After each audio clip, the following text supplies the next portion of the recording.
জনাব তারেক রহমান প্রধান উপদেষ্টার কাছে আগামী বছরের রমজানের আগে নির্বাচন আয়োজনের প্রস্তাব করেন। দলের চেয়ারপারসন বেগম খালেদা জিয়াও মনে করেন ওই সময় নির্বাচন অনুষ্ঠিত হলে ভালো হয়।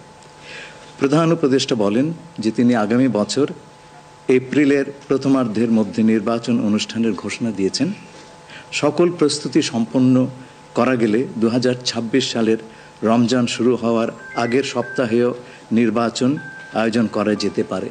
সেক্ষেত্রে সেই সময়ের মধ্যে সংস্কার ও বিচার বিষয়ে পর্যাপ্ত অগ্রগতি অর্জন করা প্রয়োজন হবে। জনাব তারেক রহমান প্রধান উপদেষ্টার এই অবস্থানকে স্বাগত জানান এবং দলের পক্ষ থেকে তাকে ধন্যবাদ জ্ঞাপন করেন। প্রধান উপদেষ্টাও জনাব তারেক রহমানকে ফলপ্রসূ আলোচনার জন্য ধন্যবাদ জানান। আপনাদের সবাইকে ধন্যবাদ। আমরা 7টা কোশ্চেন নিব। আপনারা কোশ্চেনগুলো করবেন হচ্ছে আমাদের national security adviser doctor Khalilur Rahman এবং বিএনপির স্ট্যান্ডিং কমিটির মেম্বার আমির খসরু মাহমুদ চৌধুরী। প্লিজ। আমার একটা প্রশ্ন, জুলাই সনদ নিয়ে কোনো কথা হয়েছে কি আজকের বৈঠকে? না, জুলাই সনদ নিয়ে তো অলরেডি আলোচনা চলছে দেশে, এবং এই ব্যাপারে আমাদের মধ্যে অলরেডি সিদ্ধান্ত আছে যে ঐক্যমতের ভিত্তিতে জুলাই সনদ হবে, এবং সংস্কারের ব্যাপারেও একই উত্তর আমাকে দিতে হয় যে ঐক্যমতের পরিপ্রেক্ষিতে আমরা সংস্কার এবং জুলাই সনদ দুটাই করব। সকলের ঐক্যমতের পরিপ্রেক্ষিতে সেটা সিদ্ধান্ত নেওয়া হবে, এবং এটা আমি নিশ্চিত এটা খুব কম সময়ের মধ্যে আমরা সেই সিদ্ধান্ত নিতে পারি।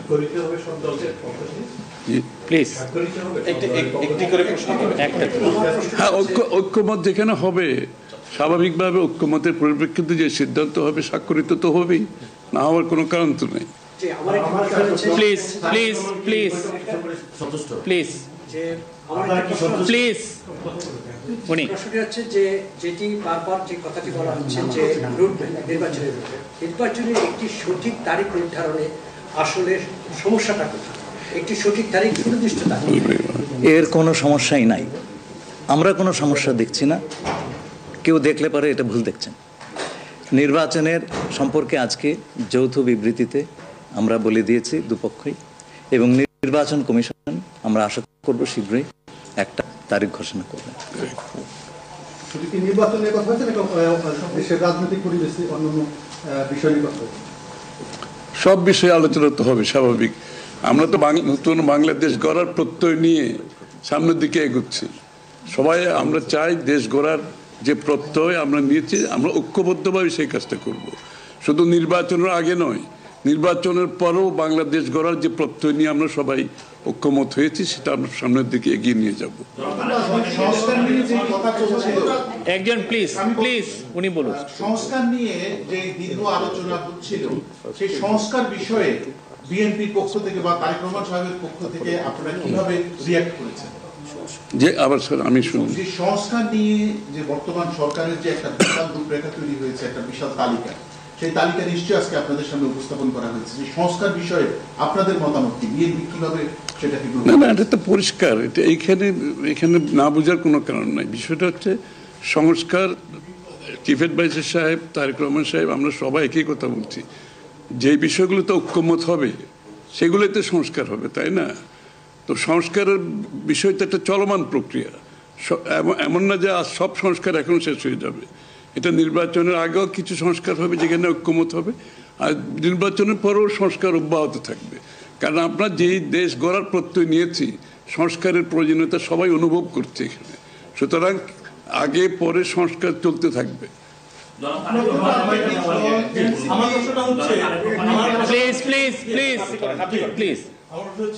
তারেক রহমান দীর্ঘদিন ধরে এখানে অবস্থান করছেন এবং স্বরাষ্ট্র উপদেষ্টাও বলেছেন ওনার দেশে ফিরতে কোনো বাধা নেই। ওনার এই ব্যাপারে কোনো আলোচনা হয়েছে কিনা বা কবে দেশে ফিরতে পারে? এই ব্যাপারে আলোচনার কোনো প্রয়োজনীয়তা আছে বলে আমরা মনে করি না। তারেক রহমান সাহেব যখন ইচ্ছা উনি দেশে ফিরে যেতে পারবেন, সুতরাং এটা সিদ্ধান্ত উনি নেবেন সময় মতো। আমি একটা প্রশ্ন করতে চাই। আমার প্রশ্ন আছে যে শেখ হাসিনার যে এই যে হত্যাযজ্ঞ, সেই হত্যাযজ্ঞের যে বিচার প্রক্রিয়া, সেই বিচার প্রক্রিয়ার সাথেও কিন্তু একটা বিষয় জড়িত। তিনি বলেছেন যে তার সময় অর্থাৎ নির্বাচনের আগেই শেখ হাসিনার যে বিচার প্রক্রিয়া তিনি শেষ করতে চান এবং পরবর্তী তাকে ফিরিয়ে আনার ব্যাপারে তিনি সিদ্ধান্ত নেবেন। এই ব্যাপারে আলোচনা হয়েছে কিনা, এবং যদি সেটা হয়ে থাকে তাহলে সেটাও এই নির্বাচনের রূপরেখার সাথে এটা কোনো প্রভাব ফেলবে কিনা? যৌথ বিবৃতিতে এর উত্তর দেওয়া আছে। সংস্কার এবং বিচার দুই বিষয়ে পর্যাপ্ত অগ্রগতি কথা বলা হয়েছে এবং আমরা মোটামুটি কনফিডেন্ট যে এই অগ্রগতি আমরা নির্বাচন আগেই দেখতে পাবো। সম্পন্ন করা যাবে। রাজনৈতিক দল এনসিপি নির্বাচন কমিশন সংস্কার ছাড়া নির্বাচনে যাবে না বলে ঘোষণা করেছে। এই বিষয়ে কোনো এই ব্যাপারে এখানে আলোচনার কোনো সুযোগ আছে বলে আমি মনে করি না। এটা স্যার বলেন কি হয়েছে? সকল দলের সম্মতিক্রমে নির্বাচনটা অনুষ্ঠিত হবে। আমরা সেরকমই চাচ্ছি। নির্বাচন কমিশন এই নির্বাচন কমিশনের অধীনে নতুন রাজনৈতিক দল নির্বাচনে যাবে না বলছে, এটা নিয়ে কোনো আলোচনা হচ্ছে? এটা ওনাদেরকে জিজ্ঞেস করেন। এটা যার প্রত্যেকটি দলের নিজস্ব মতামত আছে, তবে আমরা সকলকে নিয়ে নির্বাচনটা করতে চাচ্ছি। আচ্ছা, তাহলে কি আমরা বলতে পারি যে এপ্রিলে যে ঘোষিত যে নির্বাচনের রূপরেখা, তাহলে সেখান থেকে সরকার কিছুটা সরে আসতে চাচ্ছে বা আসবে? যৌথ ঘোষণায় এই বিষয়টি সুস্পষ্টই বলা আছে। আপনারা শুনেছেন, যদি সকল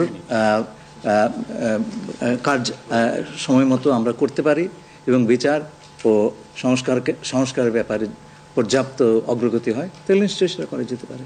এখানে আমি একটু অ্যাড করি যে ইয়ের সাথে, যে মিটিংটা প্রথমে আমাদের দুই সাইডের ডেলিগেশনের সাথে হয়েছে এবং পরবর্তীতে 1-to-1 ওনারা দুজনে দীর্ঘ সময় আলোচনা করেছেন।